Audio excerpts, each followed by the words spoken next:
역시 뭔가요? 재무. 사장님 비서실이 아닐까. 전략기획실. 개갑이요, 개갑. 악명 높기로도 과거에 되게 유명했었고요. 단가 후려치기라는 말이 있잖아요. 연간 거래하는 금액 자체가 어마어마하거든. 정보사령부나 기무사령부 출신의 그래요? 예, 내 친구가 3스타 뭐 이러시는 분들 있잖아요.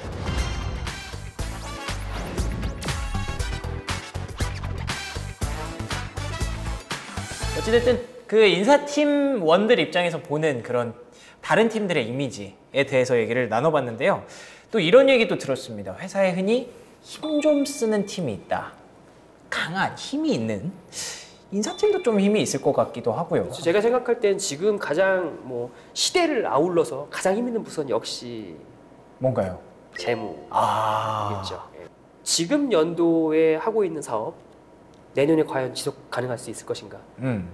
내년에 런칭하기라 한 그 신사업 과연 런칭이라도 할 수 있을까? 최종 결정은 그쪽에서 하니까. 최종 결정보다는 최종 결정권자에게 그것이 금전적으로 얼마만큼의 이익을 가져올 수 있겠느냐. 지금 지출하는 비용이 이만큼인데 네. 그거를 차치하고 나서도 전략적으로 이걸 밀고 나갈 만한 요소냐라는 것들을 아주 객관적인 숫자의 정보를 통해서 최종 의사결정자에게 제공하는 거죠.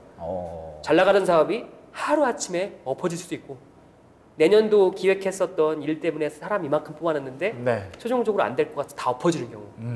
되게 무섭지 않아요? 그 정도면 굉장히 무서운 것 같은데? 저는 실적이 가장 잘 나오는 부서가 힘이 있는 것 같아요. 네. 그리고 인사팀은 말씀하셨던 대로 그냥 서포팅 부서이기 때문에 인사팀이 어떤 힘이 있거나 이런 건 전혀 없어요.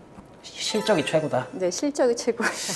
결과적으로 봤을 때 연구라든지 개발 아니면 이제 또 영업, 마케팅 이런 부서분들한테 가장 많이 듣는 말이 뭐냐면 그 돈을 누가 벌어다 주는데 지금. 이야 세다. 자부심 느낄만 하네요. 예, 그렇죠. 자기가 실적 많이 채웠으면. 있는 비용 깎아먹는 이런 같은 놈들아. 이런 자체 삐처리 좋았습니다. 네, 이런 뭐 생각을 하고 계시는 분들도 많이 봤고 실제로 들어본 적도 있었던 것 같아요. 니네 하는 게 뭐냐? 그렇게 생각하시면 그렇게 생각하시는 분들에게는 인사팀은 돈만 쓰는 부서거든요. 그렇지. 그러니까 돈 먹는.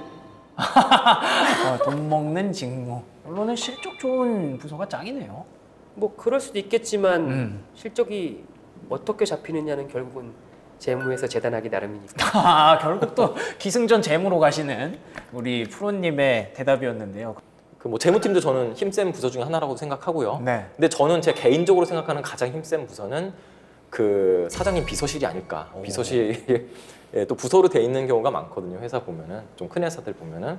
근데 거기는 정말 뭐 그 비서분들이 힘세지진 않으시겠지만은 뭔가 전화 한 통 오잖아요. 일단 긴장하면서 막 심장이 떨려요.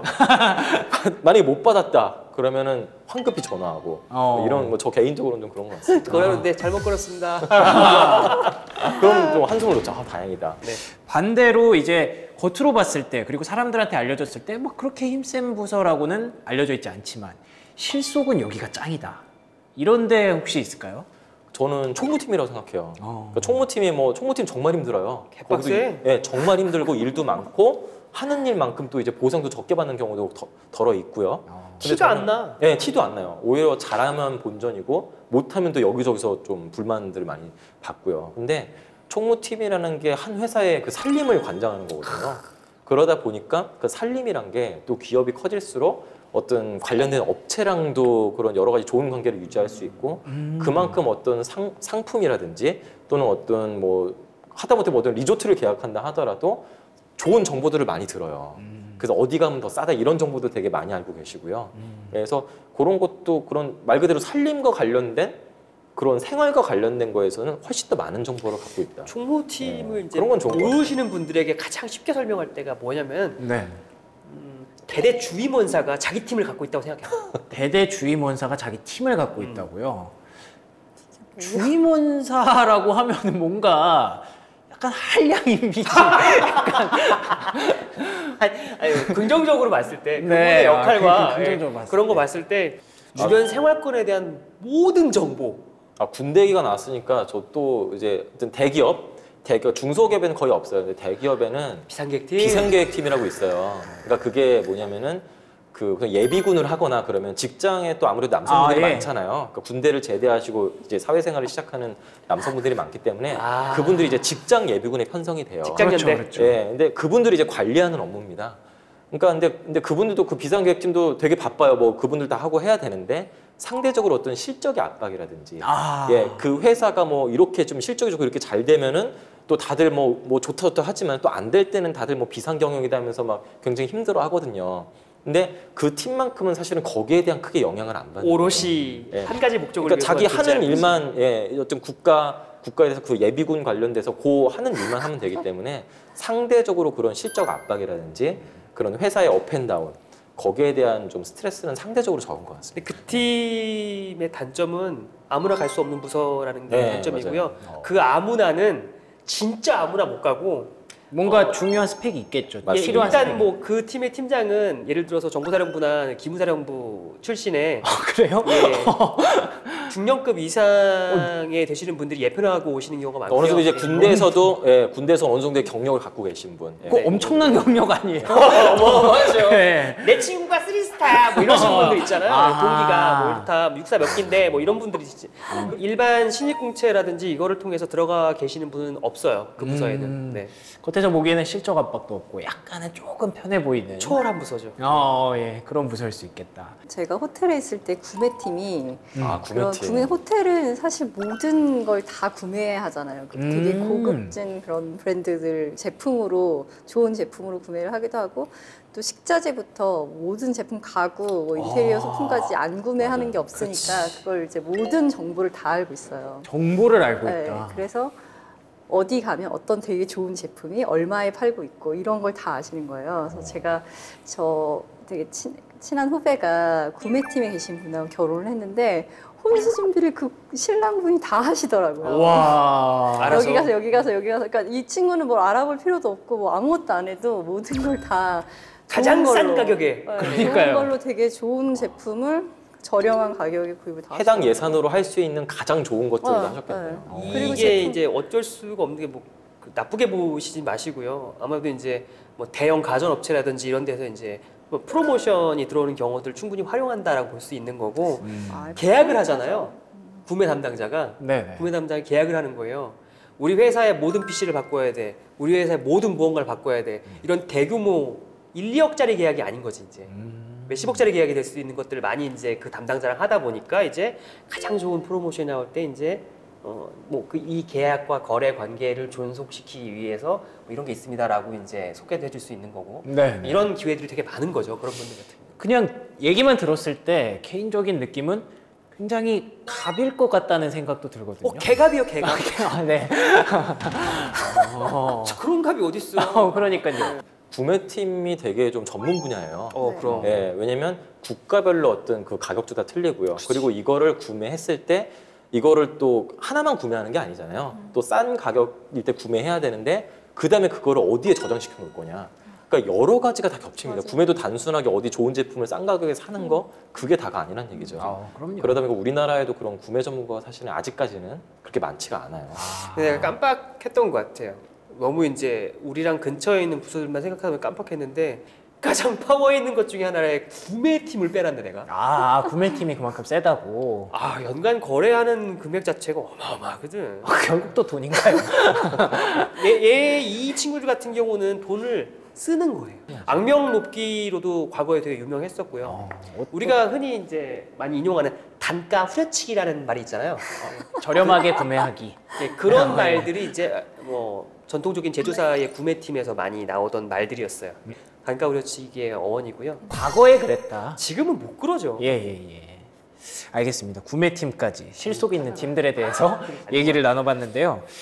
취준생들이 보통 뭐 어떤 팀 이렇게 얘기를 하면 이해는 그냥 직관적으로는 이해할 수 있는데 가장 좀 무슨 말인지 모르겠다라는 부서로 이 팀을 뽑았다고 합니다. 뭐지? 전략기획실, 미래전략실 뭐 이런 것들이 있잖아요. 뭐 전략을 기획하는 곳인가요? 뭐 전략팀이라고도 하고 뭐 기획 뭐 실이라고도 하고 뭐 기획 전략실, 전략 기획실 뭐 여러 가지 말들이 많습니다. 근데 뭐 그 기획자가 붙으면요, 일단은 기획자가 붙으면은 업무에 실체가 없어요. 실체가 없다고요? 지금은 이미 그 업무가 다 명확하게 정의되고 지금 다 제대로 돌아가고 있지만 과거에는 그렇게 정의되어 있지 않는 다른 모든 업무를 다 하는 팀이 기획팀이었어요. 전략팀이었고요. 예. 뭐 인사팀에서 안 하고 마케팅팀에서 안 하고 아무 팀에서 안 하는 업무들을 다 하는 곳이, 그러니까 그 업무를 이 부서 주기도 그렇고 저 부서 주기도 그렇고 하는 업무들을 다 하는 부서였고요. 근데 이제 다시 새롭게 정의돼서 지금 실질적으로 정말 이제 전략기획실에서 하는 그 업무는 말 그대로 그 회사의 전략적인 방향을 이제 기획하는 겁니다. 그게 뭐 재무기획이 될 수도 있고요. 재무적인 방향을 기획할 수도 있는 거고, 정말 어떤 마케팅적인 것을 기획할 수도 있는 거고요. 그러다 보니까 근데 그 기획은 그 뭐 맨땅에 헤딩하기 하면서 갑자기 무에서 유를 창조하는 게 아니에요. 어떤 그 실적이라든지 각 부서의 어떤 현황 그런 자료들을 다 취합을 합니다. 그 자료들을 모아가지고 거기서 어떤 그 의미를 찾아내는 거죠. 그거를 분석해가지고 지금 우리 실적이 이러니까 앞으로는 이런 방향으로 갔으면 좋겠습니다. 이제 이런 것들을 찾아내는 부서가 이제 뭐 전략기획실, 뭐 약간씩 이름 틀리겠지만 그 부서의 그 핵심되는 기능 자체는 뭐 경영계획, 내년도 경영계획, 중장기 계획, 뭐 경영계획이라고 할 수도 있고 사업계획이라고 할 수 있겠지만 내년의 계획뿐만 아니라 우리 회사가 중장기적으로 나가야 될 방향성을 분석하는 부서라고 보면 될 것 같고요.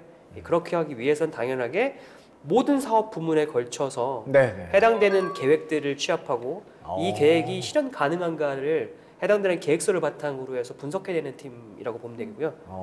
그런 분석에 필요한 거는 해당 사업에 대한 전문적인 지식뿐만 아니라 재무적 관점에서 이게 비용 손익이 어떻게 되는 것까지 분석해서 최종적으로 CEO에게 이것이 실현 가능하다, 그렇지 않다라는 것까지 도출할 수 있어야 하는 팀이라고 생각하시면 될 것 같아요. 굉장히 핵심적인 부서라고 봐도 되는 건가요? 최코어지. 최코어.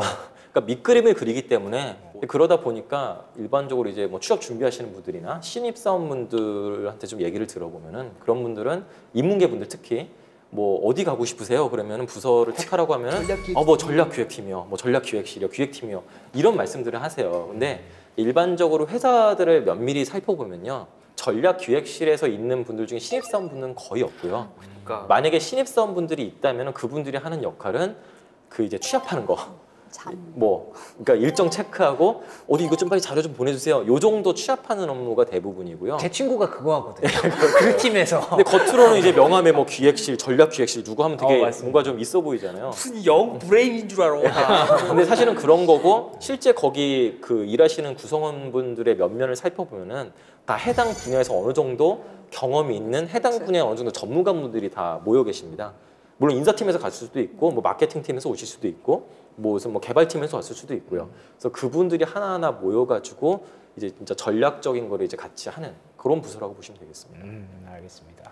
그리고 또 두 번째로 신사업본부도 굉장히 헷갈릴 수 있을 것 같아요. 신사업, 뭐 신성장 사업팀이니 스타트업 비즈 개발팀이니 뭐 이런 부서들 말씀이시죠? 그렇죠. 굉장히 뭔가 창의성을 요구할 것 같고 새로운 일을 해서 재밌을 것 같기도 한데, 근데 그걸 또 구현해내고 고안해내려면은 굉장한 또 스트레스를 받을 수도 있을 것 같고. 근데 진짜 없는 거에서 뭔가를 만들어내는 무에서 유를 창조하는. 저희 회사는 진짜 그렇거든요. 아무것도 없는데 그냥 무언가를 해요. 진짜요? 결과를 내야 돼요. 맨 땅에 헤딩한다고 정말 봐도 될까요? 결과를 내야 돼요. 회사 자체가 그냥 신사업. 근데 거기에 신사업이 따로 분야가 있는데 거기 계신 분은 정말 회사에서 그동안 이제 얼마 안 되지만 축적된 데이터를 가지고 어떤 다른 걸 시작할 수 있는 게 있을까, 신사업을 할 수 있는 게 있을까를 계속 연구하시고 그리고 진짜 몇 땅에 계속 헤딩을 하시더라고요. 계속 이렇게. 뭘 하기로 했다가 관련 기재 확인하고 좌절하고 뭐 이런 경우 되게 많이 봤어요. 뭔가 마음이 아프면서도 짠하면서도 약간 귀여우신 것 같기도 하고요. 근데 굉장히 진짜 열정이 넘치죠. 이제 열정이 필요할 수밖에 없는 그런 팀일 것 같아요. 두 가지로 나눠볼 수 있을 것 같아요. 신사업팀은 지금 방금 말씀하신 정말 새로운 사업, 어떤 새로운 먹거리, 이걸 이제 찾는 회사, 그러니까 찾는 업무가 하나고요. 또 다른 쪽은 이건 좀 상황이 틀려요. 그 BD라고도 표현하는데 그 비즈니스 디벨롭먼트라고 하거든요. 사업 개발. 그래서 해당 어떤 이미 이 회사의 그 제품이나 그런 서비스가 이미 있어요. 네. 그거를 어느 뭐 어떤 해당 나라가 될 수도 있는 거고 또는 어떤 해당 다른 어떤 그 완전히 다른 시장이 될 수도 있는 거고요. 다른 연령층이 될 수도 있는 거고 그쪽에 그 사업을 새로 하기 위해서 그거를 또 연구하는 곳이 이제 사업 개발이라고 합니다. 그렇다면 그 사업 개발은 보통 우리가 생각하면 정말 창의적이고 네, 뭔가 그게 있어야 되지 않을까라고 생각하는데 그것보다는 그 재무적인 걸 굉장히 중요시합니다. 그래서 그 재무 모델을 만들어가지고 이렇게 했을 경우 얼만큼 수익이 창출될 수 있겠느냐. 또 그런 이제 전문적인 툴도 있습니다. 그런 걸 또 다룰 줄 알아야 되고요. 그러네요. 그러다 보니까 그런 또 사업 개발적인 측면도 있기 때문에 이런 게 정말 이제 MDH라고 하죠. 맨 땅에 헤딩하기. 정말 그런 신사업 그 팀도 있고요. 또는 약간 이것보다는 좀 다르게 사업 개발을 하는 체계적인. 네, 체계적으로 한 쪽도 있고. 그러니까 분석을 굉장히 잘 해야 돼요. 데이터를 가지고 진짜 분석하는 분들이 되게 뛰어나신 분들이 그걸 하고 그리고 데이터를 정말 되게 잘 뽑고 잘 활용을 하시더라고요. 델타포스 같은 거지. 각 분야의 전문가들을 다 모아놓고서 전혀 가고 싶지 않은 힘들 것 같아서. 또 M&A 전문가가 있는 경우도 있어요. 왜냐면 그 투자라는 게 신사업이라는 게 어떤 해당 규모의 어떤 본인 그 해당 회사의 그 사업과 연계해서 할 수 있는 네. 어떤 그 회사들을 아예 합병해가지고 흡수합병 그거를 해버리는 또 거지. 인수합병 해가지고 또 신사업을 벌일 수 있는 것이기 그것도 때문에 또 신사업이니까. 네, 그것도 신사업입니다. 그래서 M&A 전문가가 또 있는 경우도 있습니다. 또 고민 해결 준비를 했습니다. 또 세상에 이런 일이 네, 얼마나 또 놀라운 고민들이 우리를 기다리고 있을지 기대가 되는데요. 네. 자, 첫 번째 고민은 우리 김성우 부장님께 부탁드리겠습니다. 네. 6년 차 여자 직장인입니다. 저는 한 달 전 재무팀에서 인사팀으로 부서 이동을 했습니다. 재무팀에 있을 때 팀장님과 성향이 너무나 달라서 늘 트러블이 있었거든요. 어떤 부서든 팀장님과 헤어질 수만 있다면 떠나겠다는 마음으로 연애하냐? 기회를 호시탐탐 노리고 있었는데 인사팀에 자리가 생겼더라고요. 각고의 노력 끝에 인사팀으로 들어왔는데요. 하지만 너무도 힘든 나날을 보내고 있습니다. 팀원들의 텃세 때문입니다. 인사팀으로 이동한 첫날 인사를 했음에도 다들 시큰둥하더라고요. 그게 시작이었습니다. 재무팀에서 5년 넘게 일했으니 재무팀 방식이 익숙해져 있겠죠. 제가 다른 방식으로 일을 하면 이렇게 하라고 말해주면 되는 거 아닌가요?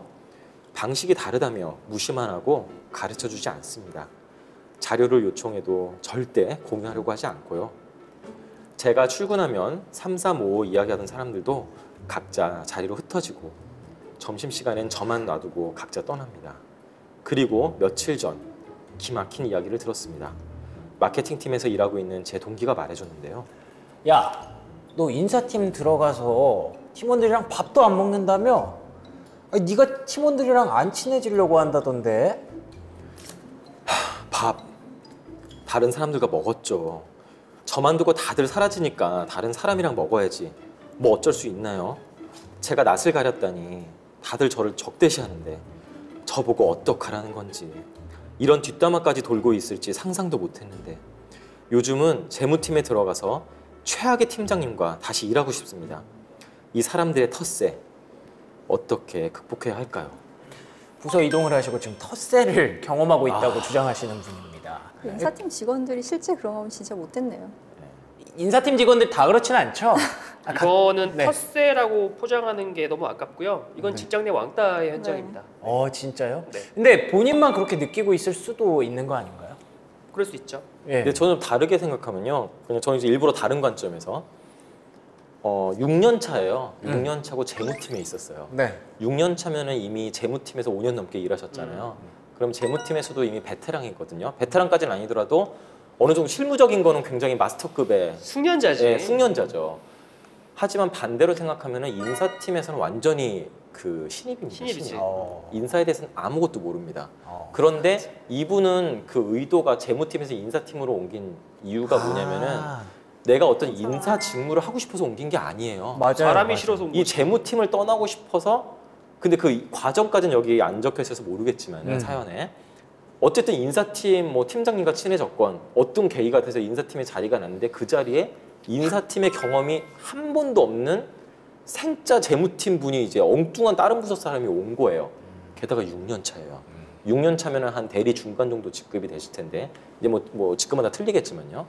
그런데 이제 본인은 결론적으로는 인사에 대한 아무런 직무에 대한 흥미도 없었고 단순하게 그 재무팀을 그 팀을 떠나고 싶어 하는 마음뿐이었다는 거죠. 팀장님이 싫어서. 그렇죠. 팀장님이 싫어서. 이분도 뭔가 문제가 있는 게 아닐까라는 생각이 들어요. 이분 입장에서 적응해서 본인 스스로는 노력했지만은 그 인사팀 분들이 생각하기에는 뭔가 저 사람은 이제 6년 차고 이제 우리 인사팀이 좋아서 온 것 같지도 않은데 뭔가 보니까 좀 우리한테 마음 문을 안 여는 것 같아. 뭔가 그런 생각을 가지고 있었던 게 아닐까. 6년 차라면은 아마 본인의 일하는 습관이라든가 사람을 대하는 태도라든가 이미 배어 있어요. 본인만의 뭔가 있을 것 같아요. 네. 예. 그게 지금의 인사팀 안에서는 맞지 않을 수도 있고 그런 가능성이 전 높아 보입니다. 이분 입장이 아니라 다른 분들의 네, 다른 분들의 입장에서 생각하면요. 아니면 상원 프로님이 아까 계속 말씀하셨던 대로 재무가 킹 오브 킹이라면 재무 부서에 있을 때 어떤 행동들이 인사팀에서는 굉장히 불편했을 수도 있었을 것 같아요. 걔가 원흉이었어? 너 이제 왔으니까 한번 봐라. 뭐 이럴 수도 있겠네. 거기서 그렇게 하더니 지금 갑질하다가 온 거야? 인건비 내놓으라고. 하냐고 이게. 원래 재무랑 인사는 또 굉장히 밀착해서 일할 수밖에 없거든요. 네, 맞아요. 야, 지금 이 상황에 이 사람을 이렇게 뽑는 게 맞아? 아니 근데 애초에 접근은 그거였잖아요. 직장 내 왕따. 그런 입장에서 생각했을 때는 근데 그럼에도 불구하고 네. 이제 왔고 그러니까 뭐 말씀하신 대로 태도가 잘못됐다 하더라도 온 사람이니까 인사팀에서는 받아들이는 사람의 입장에서는 포용을 해줄 필요도 있어요. 오자마자 당연히 직무를 모르고 적응할 시간이 당연히 필요한데 그럼요. 그게 사실 인사 직무를 굉장히 잘 알고 있는 어떤 경력직이 오더라도 그런 기간은 있어야 되잖아요. 온보딩이라고 하는. 그렇지. 근데 직무가 변경된 케이스니까 분명히 더 심한 경우가 있을 수 있기 때문에 당연히 인사팀 직원들은 좀 열린 마음으로 받아줄 필요도 있었죠. 근데 여기 읽어보니까 인사팀으로 이동한 첫날 인사를 했으면 다들 시큰둥했대요. 네. 근데 그게 본인이 느끼기에는 시큰둥할 수도 있겠지만은 다들 뭔가 바쁘니까 그냥 별 생각 없이 예 뭐 이러면서 그냥 그렇게 뭐 격하게 뭐 오셨어요 막 환영합니다 아마 이런 말을 안 해줬을 본인이 기대했던 것과는 다를 수도 왜 안 있어요. 해줘요? 근데 저는 왔는데. 그게 다른 부서라면은 그런 상황들이 이해가 되는데 인사팀이라서 그런 상황이 조금 이해가 안 되는 거예요. 그러면 결론적으로 서로 간에 뭔가 교감이 너무 부족한 상황이 아닌가 그런 그러니까 생각이 이분들도 이 두 번째 문장에 이게 있어요. 처음에 다들 시큰둥했는데 인사했는데 첫날에 네네. 본인도 이래요. 재무팀에서 5년 넘게 일했으니 재무팀 방식이 익숙해져 있겠죠 하면서 계속 재무팀 방식으로 일했다라는 또 이제 사연을 주셨어요. 그러다 보니까 그게 좀 퍼즐을 맞춰보면은 뭔가 인사팀의 그 로마에 가면 로마법을 따라야 되는데 계속 자기 방식을 이제 본인 일부러 그러신 건 아니시겠지만은 자기도 모르는 사이에 이제 이렇게 고수하시지 않았나. 그러다 보니까 괜히 미운 털이 박히고 뭔가 왜 우리는 이렇게 했는데 왜 저 사람 왜 저러지? 아마 이런 게 조금씩 금방 쌓여버린 게 아닐까 하는 생각이 들어요. 아마 그 방식을 너무 고수했을 것이다. 자, 솔루션 들어갑니다. 예. 네. 좀 일단 뭐 전제부터 하나 깔고 시작할게요. 네. 예. 직무, 부서 함부로 옮기는 거 아니다. 그러니까 먼저 들어가야 됐고요. 해야 되는 일들에 대해서 명쾌하게 말씀을 드리겠습니다. 네네네.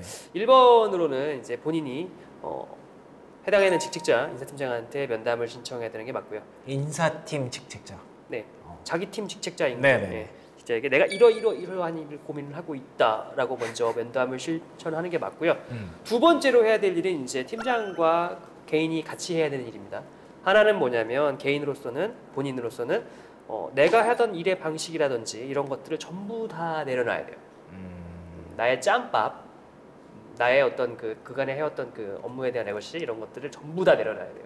마음처럼 되지는 않겠지만. 네. 하고 동시에 해당 직책자는 부서원들이 마음을 터놓고 얘기할 수 있는 여러 가지 자리들을 마련하는 것도 하나의 방법이겠지만 서로 허심탄회하게 자기가 갖고 있는 얘기를 할 수 있는 자리를 끊임없이 만들어내고 지속적으로 피드백하고 예, 이렇게 하는 어떤 노력 정도가 있다면 아무래도 지금의 마지막의 감정처럼 최악의 상사라고 여겨지던 재무팀으로 돌아가고 싶다라는 생각 자체까지는 좀 방지할 수 있지 않을까라고 생각이 됩니다. 리더로서 이분이 그 인사팀에 녹아들 수 있는 어떤 방법들을 계속해서 고안을 하고. 그렇죠. 근데 그런 고안하는 것도 이 사람이 말하기 전에는 아무도 몰라요. 맞아요.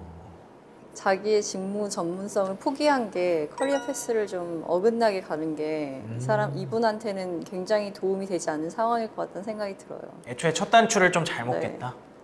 그냥 쉽게 그냥 인사팀으로 옮겨달라고 할 게 아니라 그 전문성을 계속 연결할 수 있는 다른 아. 회사를 찾던지 했어야 되는 게 아닌가 맞아요. 생각이 들고 지금 이 상태는 아마 팀장님이 나서서 얘기해도 쉽게 회복될 것 같진 않아요. 나답지 않게 그 얘기를 안 했네.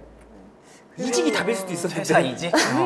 나답지 않게 왜 이러지? 왜냐하면 지금 인사팀에서도 계속 그런 상황이고 본인도 그러니까. 이 상황을 어떻게든 내가 다시 음. 개선해보고자 하는 생각이 아니라 나 다시 돌아가고 싶어 이 생각을 하는 거잖아요. 회피잖아 또. 네. 하지만- 6년 일했으면 거기 전문성을 포기하지 않았으면 좋겠어요. 이 사연대로라면 정말 자기의 향후 커리어에 대한 고민은 아무것도 없어요. 없어. 그냥 상상은 싫어도 도망간 싫으니까 거야. 만약에 인사팀이 아니라 뭐 다른 팀에 뭔가 법무팀의 자리가 났다면 법무팀으로 갔을 걸? 갔을 거예요. 뭔가 이유가 있긴 있었겠죠. 여기에 예, 안 사연에는 나와 없지만 있지만. 뭔가 예. 있겠죠. 저는 근본적으로 본인의 노력이 필요한 것 같아요. 애당초 질에 그 본인도 마음을 닫아버리고 이미 저 사람들은 텃세를 부리고 나를 싫어하고 있어. 난 어떡하지? 돌아갈까? 이런 생각만 갖고 계시지 먼저 뭐 밥 먹자고 말하시지도 않은 것 같고요. 보니까. 쫓아갔어야죠. 또는 뭐 인사팀 방식대로 왜 나한테 인사팀 방식이 이렇다는 거 왜 안 가르쳐주지? 가르쳐주기 전에 본인이 먼저 물어보고 본인이 먼저 노력을 하셨어야 된다고 봐요. 만약에 제가 여기 인사팀장이라면은 이 팀원 중에 한 명과 그래도 그나마 좀 열린 마음을 갖고 있다고 보이는 한 명과 좀 페어로 일을 할 수 있는 기회를 주고서 전우조를 만들어준다. 예, 전우조를 만들어줘서 원래 다 그렇거든요. 뭐 버디라고도 하고 그렇지. 예, 챙겨줄 수 있는 걸 만들어줘. 그러니까 이 인사팀도 문제인 게 네. 그것도 안 만들어준 거예요. 방치잖아 지금. 예. 처음부터 아무것도 안 했어요. 뭐 멘토도 안 붙여주고 아무것도 안 해준 거예요. 인사팀이 정말 큰 문제가 있는 것 같고요. 어쨌든 간에 그러면 그런 사람을 같이 한 명이라도 붙여주면은 혹시나 이 사람도 텃세 부리면서 싫어한다 할지라도 같이 일을 하다 보니까 이 사람의 좋은 면을 발견할 수밖에 그럼요. 없거든요. 그렇지. 그리고 재무 방식 이거 우리보다 훨씬 더 좋은데? 그럼 그 방식을 또 차용할 수도 있는 거고요. 그런 기회가 없었다.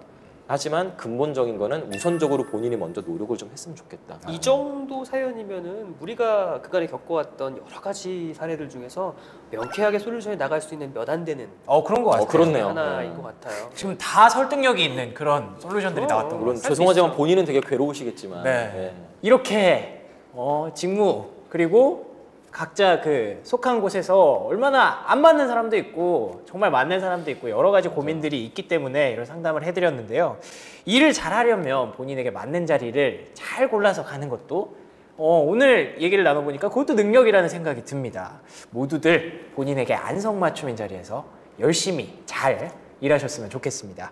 자, 오늘 이렇게 마무리를 해보려고 합니다. 좋은 말씀 해주신 세 분께 감사를 드리고요. 저희는 다음에 더 솔직하고 대담한 방송으로 찾아오도록 하겠습니다. 시청해주신 여러분 고맙습니다. 감사합니다.